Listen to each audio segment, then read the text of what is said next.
वसा प्रगतीचा ध्यास जनसेवेचा। 2019 साली कोरोना या महाभयंकर विषाणूच्या प्रादुर्भावामुळे सगळं जग ठप्प झालं होतं। या विषाणूची बाधा गावागावात पोहोचली होती। कराड तालुका देखील यापासून वेगळा राहिला नव्हता। अशा या संकटाच्या काळात सह्याद्री कारखान्याचे चेअरमन आणि जिल्ह्याचे तत्कालीन पालकमंत्री माननीय बाळासाहेब पाटील यांनी सह्याद्री साखर कारखान्याच्या माध्यमातून कोविड विरुद्धच्या लढाईत विशेष योगदान दिले। राष्ट्रवादी काँग्रेस पक्षाचे राष्ट्रीय अध्यक्ष खासदार शरदचंद्रजी पवार साहेबांच्या सूचनेनुसार चेअरमन बाळासाहेब पाटील यांनी सह्याद्री कारखाना कार्यस्थळावर कोविड केअर सेंटरची उभारणी केली।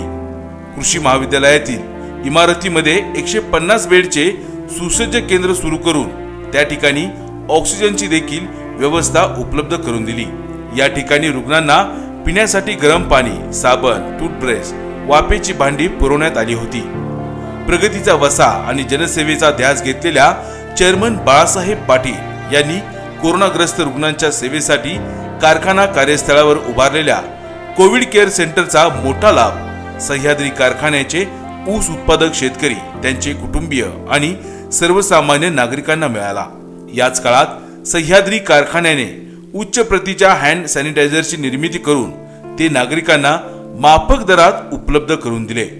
याचबरोबर विविध क्षेत्रातील कोविड योद्ध्यांना हजारो लिटर हँड सॅनिटायझरचे मोफत वितरण करण्यात आले। या काळात कामगार, कर्मचारी आणि ऊसतोडणी मजुरांना कोरोनाची बाधा होऊ नये यासाठी देखील विशेष काळजी घेण्यात आली। यासाठी त्यांना पुरेशी सुरक्षा साधने पुरवण्यात आली।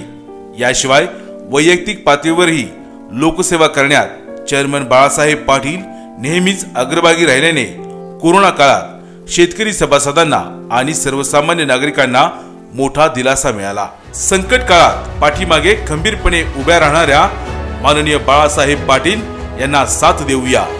पीडी पाटील पॅनेलच्या सर्व उमेदवारांना कप बशी या चिन्हावर शिक्का मारून प्रचंड बहुमताने विजयी करूया।